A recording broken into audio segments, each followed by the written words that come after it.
Bienvenidas y bienvenidos. Desde este momento, Miguel López, tratar de escudriñar y buscar cuál es la vuelta, y Juan Alfonso, otra manera de ver las cosas, se encargarán de contarte lo que los grandes medios de prensa no pueden decir. ¿O será que no quieren? Ya comienza El Ojo en la Oreja, otro punto de vista para escuchar.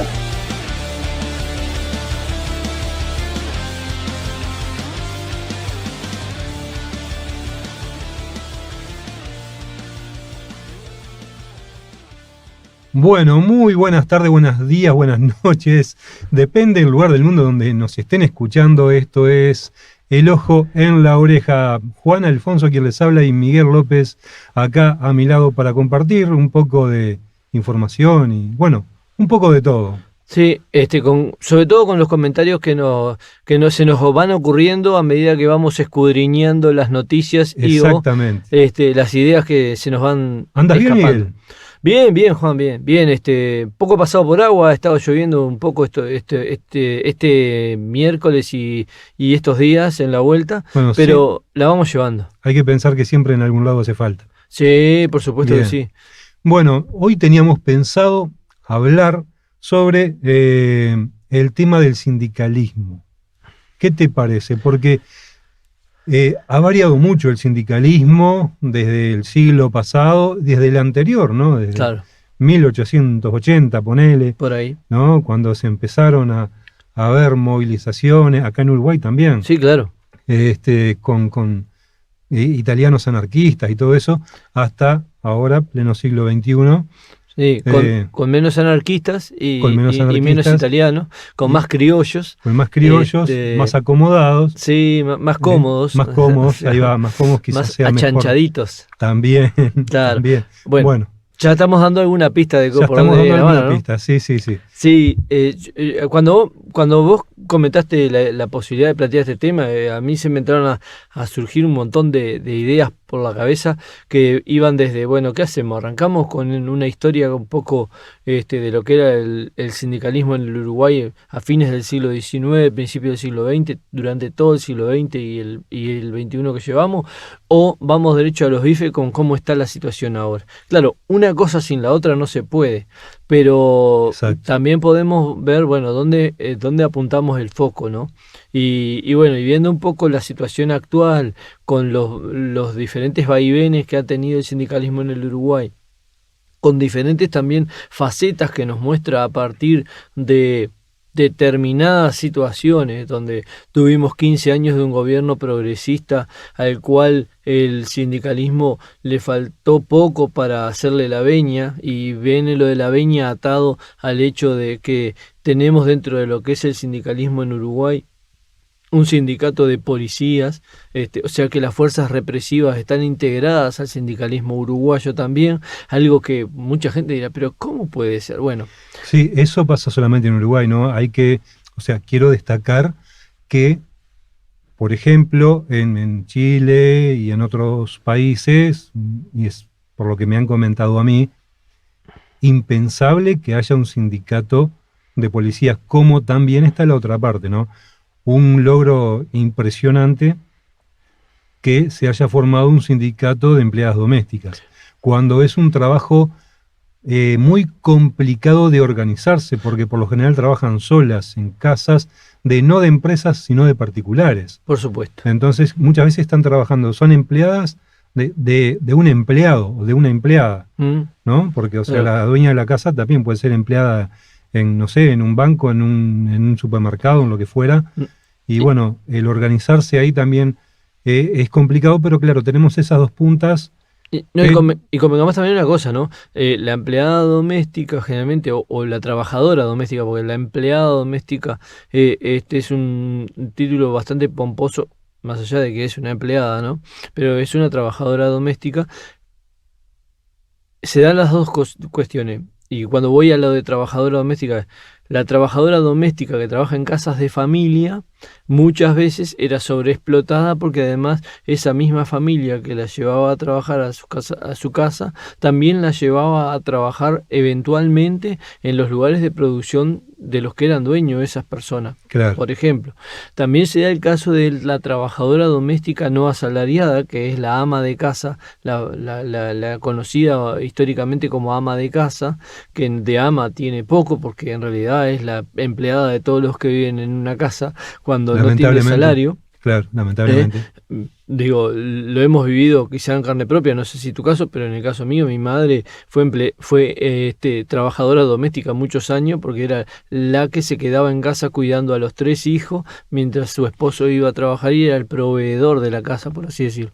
Y después está el otro tema.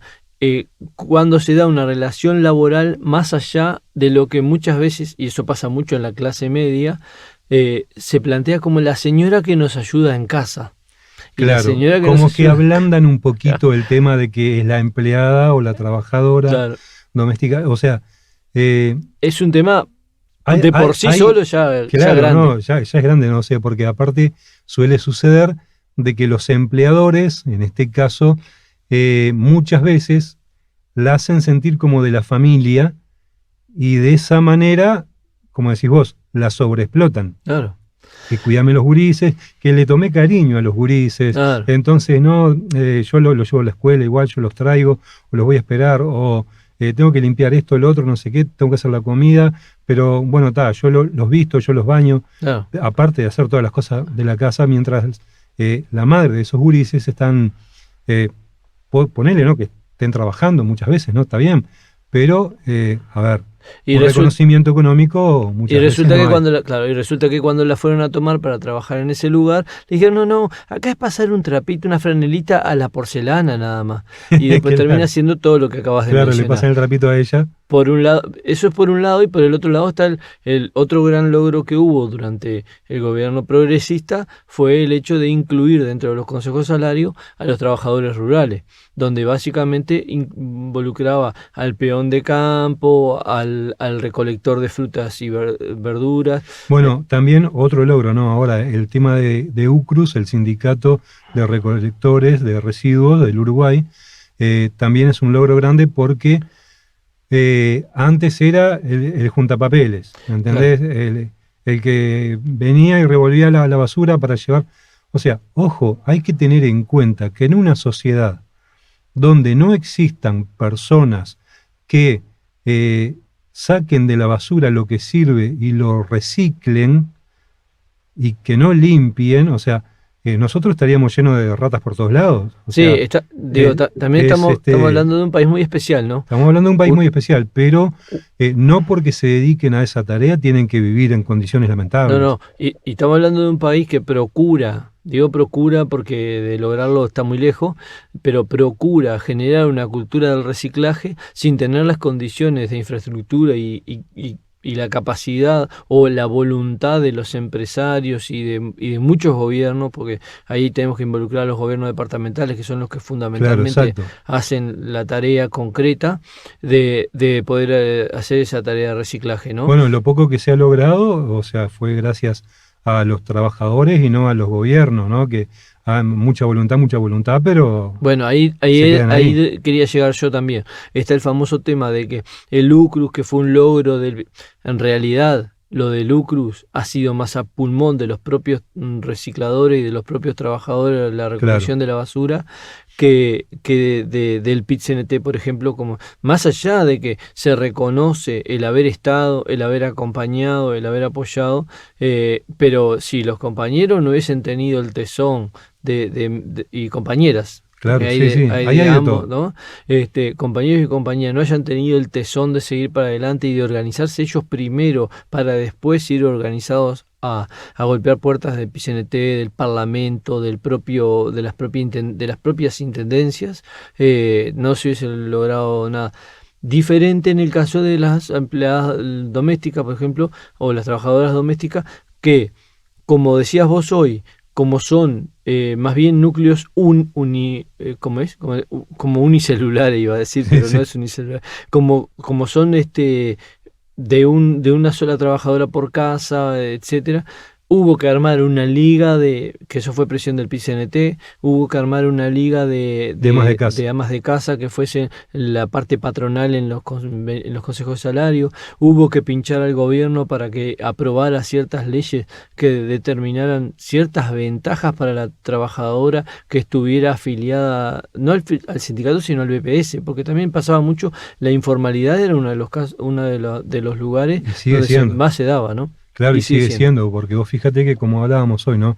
Si bien hay un porcentaje enorme de empleadoras, ¿no? Que son de muy buen poder adquisitivo, hay otra cantidad de trabajadoras que están trabajando, valga la redundancia, en casas de otras obreras, porque bueno, a ver, yo tengo que ir a trabajar, mi esposa también tiene que ir a trabajar, no tenemos dónde dejar los gurises, que son chicos, y bueno, tenemos que tener una empleada porque por lo menos para que los vaya a buscar a la escuela o por lo menos para que haga la comida para cuando venga el gurí, o sea que lo puede traer un vecino, la camioneta, lo que fuera.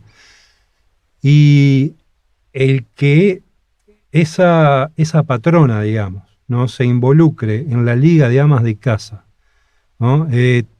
También es importante, pienso yo, porque no está jugando con las mismas cartas que juegan los otros patrones que, bueno, a ver, yo acá vengo a negociar un salario para mis empleados, pero yo no quiero tener pérdidas de mis ganancias. En realidad, esa patrona no tiene ganancias ninguna. O sea, es más bien inversión que está invirtiendo de su salario en el salario de una empleada porque, bueno, no tiene más remedio. Claro. A ver, también sucede eso en el caso de los trabajadores rurales, ¿no?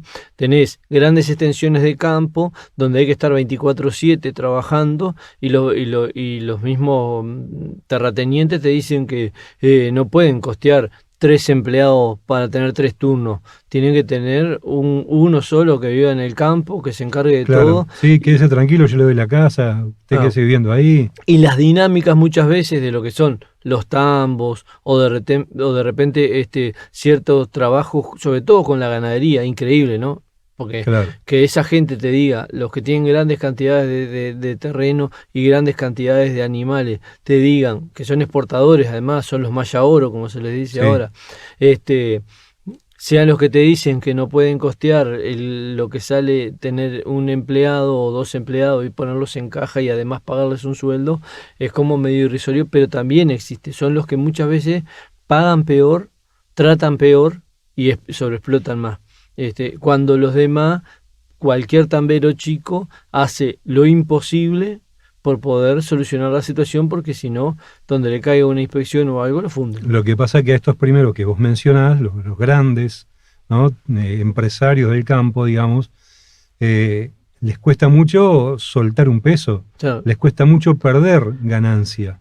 Entonces, ahí está, me parece, un poco el kit de la cuestión. Pero yo me gustaría correrme un poquito para el lado de lo importante que es el sindicalizarse, ¿no? Lo importante que es no quedar solo en un trabajo que, más allá del tipo de tarea que uno tenga, el colectivo siempre es necesario para poder provocar las ventajas y los beneficios que después uno va a recibir, ¿no? O sea, uno por cuenta propia es muy difícil que logre algo. Claro, una de las principales cosas que discuten los trabajadores sindicalizados en sus asambleas es el hecho de que los que carnerean o los que no hacen caso al sindicato después terminan cobrando los aumentos igual, ¿no? Exacto. Por ejemplo, acá no hay ley de 8 horas que no se haya peleado desde una organización sindical. Claro.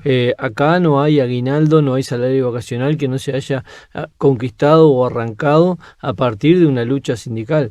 Acá la mayoría de los días que tenemos, que celebramos o que conmemoramos algún acontecimiento importante, como Sí, los famosos feriados. el 1 de Mayo, el 8 de marzo, que lo vivimos acá en este año, fue impresionante y trajo una discusión bárbara, Sí, que ahora vamos además a hablar a la de eso. interna del sindicato, de los sindicatos, pero todo eso viene a partir de situaciones muy, muy, muy complicadas, pero todas involucran la lucha de trabajadores y trabajadoras, fundamentalmente organizados y organizadas en un sindicato o en una organización de obreras y obreros que trataron de conseguir una conquista que fue a sangre y fuego prácticamente. Está bien aclarar eso porque hay muchos compañeros y compañeras en muchas ramas, yo diría en casi todas las ramas, que por falta de información, quizá, dicen, sí, a mí me aumentaron tanto, o por suerte tengo, no sé, 5 feriados que no trabajo, los tengo libres, me los pagan igual, o el Estado me da esto, el Estado me da lo otro, y no valoran que, bueno, o sea, o no, porque no saben justamente de que todo eso que para ellos les llovió, les vino de arriba, se logró a través de muchas horas perdidas, de muchos compañeros y compañeras, no solamente horas perdidas de trabajo, sino hasta muchas veces vidas perdidas. Sí, no sé si perdidas, pero invertidas, porque digo, en definitiva también, viste, hay toda una especie de diálogo Sí. monetario a partir de esto, no es una inversión, Claro. porque también en definitiva uno lo hace con la intención de que de obtener una ventaja. ¿Y cuál es la ventaja que intenta obtener? Una mejor calidad de vida, un mejor aprovechamiento de los tiempos de los trabajadores y las trabajadoras. El famoso tema que nosotros cuando teníamos una militancia más activa en lo que era el sindicato metalúrgico lo hemos vivido. Exacto. El de las 8 horas para trabajar, las 8 horas para culturizarse y las 8 horas para descansar. Entonces, tenés 8 horas de sueño, tenés 8 horas de trabajo y las otras 8 horas que no son ni de trabajo ni de sueño, en las 24 horas que tiene el día, son para formarse y para formar, porque también ahí entra desde la capacidad de poder salir a despejarte con tu familia y disfrutar un descanso, la posibilidad de poder leer, instruirte, claro, tomar capacitarte en lo que clases, sea. acompañar a tus hijos y tus hijas en lo que es el crecimiento de ellos como personas.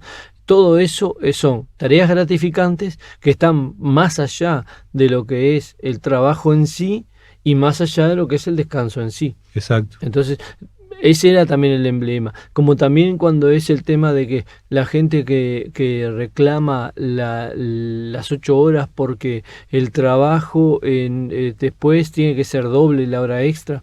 Hay gente que está esperando la hora extra, sin embargo la hora extra es una carga para el trabajador y una plusvalía para el empleador. Y el trabajador que hace horas extra, si bien se lleva un dinero más para su casa, está entregando horas de su descanso o de su recreación para el bien de la empresa. Claro, lo que pasa es que ahí se juega con la necesidad del trabajador. Por supuesto. O sea, si un trabajador ganara lo que debería ganar, o sea, lo que tiene que ganar para vivir decentemente, no harían falta extras. O sea, se eliminaría la extra, porque ¿para qué quiero hacer extras si yo estoy bien? O sea, la canasta básica, como hablábamos el otro día, estaba en 100 y pico mil pesos. No, vamos a redondear en 100.000 pesos. Si yo ganara 100.000 pesos, ¿para qué quiero hacer extra? Claro, ¿no? y está también el tema de que esas horas extra lo que hacen es quitar gente de la plantilla. Si yo tengo 30 horas semanales para repartir en extras, estoy sacándole el puesto a un trabajador o una trabajadora. Entonces, ¿qué pasa? Lo reparto entre los trabajadores que tengo, me evito traer un problema más, porque eso es la mentalidad de muchos patrones, ¿no? El trabajador es un problema, pero le da la ganancia, Claro. y me evito traer un problema más a la empresa. Ya los tengo a todos acá, entonces les ofrezco las horas extra, y con esas horas extra me evito tener un trabajador más, pero además de eso los dejo contentos a estos con esta limosna que les entrego. O sea, que yo desde que trabajé un periodo cortito ahí en taxi, empecé a comparar, ¿no? Ese tema que vos decís con el taxi. O sea, el empleador tiene que tener en cuenta de que el trabajador es su herramienta de trabajo. El patrón que yo tenía en el taxi, o sea, el dueño del taxi, que me lo daba a mí, me exigía que yo el taxi luego entregará limpio, con el tanque lleno, las cubiertas bien, ¿no? O sea, en buenas condiciones para poder seguir trabajando. Y para eso había que cuidarlo, para eso había que invertir dinero en cargarle combustible, en todo lo que dije. Con el trabajador pasa lo mismo. Si vos no invertís en el trabajador para que el trabajador funcione bien, ¿no? Difícil que el trabajador te rinda lo que vos querés que te rinda. Si el trabajador vos lo tenés mal, o sea, aparte, como estábamos hablando recién de las extras, un trabajador a las 2 horas de trabajo te va a rendir de una manera, a las 8 te va a rendir de otra y a las 12 horas te va a rendir de otra manera que no tiene nada que ver como cuando empezó. Claro, pero además está también, ahora que comentabas todo esto, está la parte de las condiciones de trabajo, ¿no? Fundamental. Cuando vos hablas del invertir en el trabajador, hay gente que considera que invertir en ropa como la gente, zapatos de seguridad, tapones para los oídos en la fábrica, por ejemplo, se da mucho ese tema, o orejeras, o de repente buena iluminación, por ejemplo, o buenas condiciones de no solo de infraestructura, sí, sino también de ambiente laboral, ¿no? extracciones, etcétera, como que es un gasto. Y se olvidan de la parte en la que el trabajador viene entra al trabajo con otro entusiasmo. Además de ese entusiasmo, también entra en condiciones de salud mucho mejores y se va en condiciones de salud, no sé si mejores, pero sí por lo menos menos dañadas que si el ambiente de trabajo fuese un ambiente tóxico. Vos sabés que vos, mientras me estabas comentando eso, yo me estaba acordando de cuando estaba participando en la Comisión de Salud Laboral del sindicato. Una vez el dueño de la empresa me dijo, ¿no?, que yo obviamente le reclamaba unas barandas, unos extractores, todo ese tipo de cosas. Aclaro que yo trabajaba en una fábrica metalúrgica. El dueño de la fábrica en una vuelta me dijo, lo que usted me pide para mí es gasto, no es inversión. Claro. Entonces, claro, o sea, si no era inversión, al tipo no le servía. Claro, pero se olvidaba de que la parte del gasto que él decía que tenía era en beneficio suyo propio. Claro. Porque si a mí me daban la posibilidad de elegir de un lado para el otro, vamos a tener que de elegir de una manera o de otra de trabajar. Yo iba a elegir la manera más cómoda de poder trabajar. Y la manera más cómoda de trabajar me iba a hacer redondear. Claro. Me iba a hacer redundar en buen trabajo. La verdad que es impresionante. Bueno, pero con respecto, vamos a ir un poquito más, vamos a avanzar un poquito más en el tema. Los sindicatos ahora, ¿no? Los sindicatos ahora. Antes teníamos solamente el PCNT, ¿no?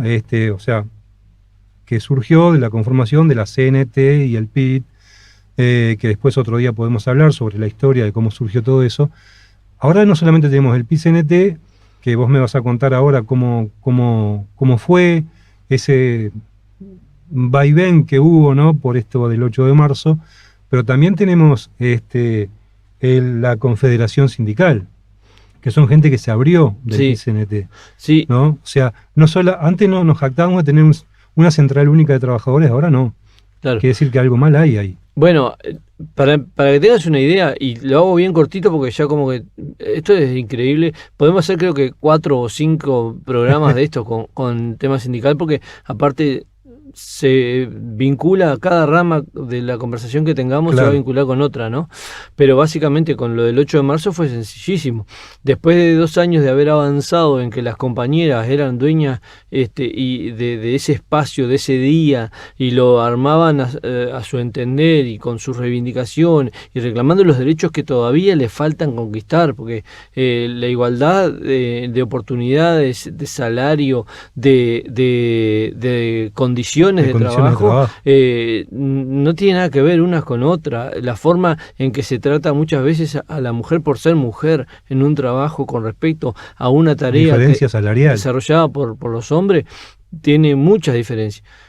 Conquistado la posibilidad de que organicen y lleven adelante el día 8 de marzo las mujeres como debe ser, después de haberlo logrado, resulta que este año se transforma en una en un compartir el 8 de marzo. La mujer se promueve desde el PIT-CNT que el 8 de marzo es el Día Internacional de la Mujer, por supuesto, y además vamos a aprovechar a hacer campaña por el sí rosado de los 135 artículos contra los 135 artículos de la LUC.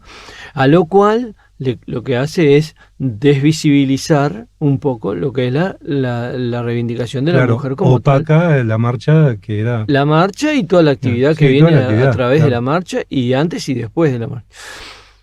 Resulta que hay sindicatos... Después él se trató de cubrir un poco eso, de solapar un poco eso con la apertura del PIT-CNT, entre comillas, a que cada sindicato definiera por sí mismo. Y hubieron sindicatos que muy coherentemente dijeron solo para las mujeres, porque se decretó un paro de 24 horas, solo para las mujeres, los varones simplemente concurrimos al lugar de trabajo, porque acá lo que se intenta visibilizar por parte de las mujeres, de las compañeras, es que sin mujeres la tarea no sale como sale cuando están ellas, ¿no? Claro. Sin mujeres el país se tranca a la mitad. Fácil el ingenio. ¿Cuál es la cuestión? Se dejó en libertad de acción, hay sindicatos que lo decidieron hacer, pero algunos fueron más allá todavía. A bochorno y medio, dejaron en libertad de acción a los varones que quisieran parar para que pararan por fuera de esto. O sea, terminó siendo todo un revuelo donde tomó más importancia, porque desde el mismo canal de televisión, desde el mismo gobierno, se aprovechó a decir que era una marcha politizada por los 135 artículos contra los 135 artículos de la LUC, que tenía que ver una opinión política, que había una opinión política velada en todo esto y que ya no era la marcha de las mujeres.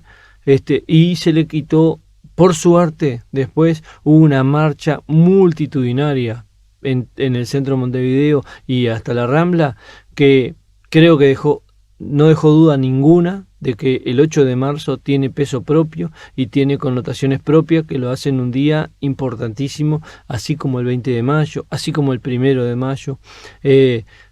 Es muy importante que nosotros siempre tengamos en cuenta de que no podemos sacar el foco de la reivindicación y que algo que no hemos tocado ahora, por eso digo que da para otro programa, el sentimiento de clase. La clase trabajadora como clase trabajadora no dependiente de ninguna fuerza política o de ninguna política partidaria, mejor dicho. Exacto, no, y más esto del 8 de marzo con respecto a lo que vos me decías, ¿no? Que se opacó un poco, o se quiso opacar un poco con el tema de la ley de urgente consideración por los artículos que se quieren derogar. Hay que tener en cuenta que quizá muchas de esas mujeres que estaban ahí, unas van a votar a favor, otras van a votar en contra, ¿no? O sea, porque eso va más allá de toda la ideología. Claro.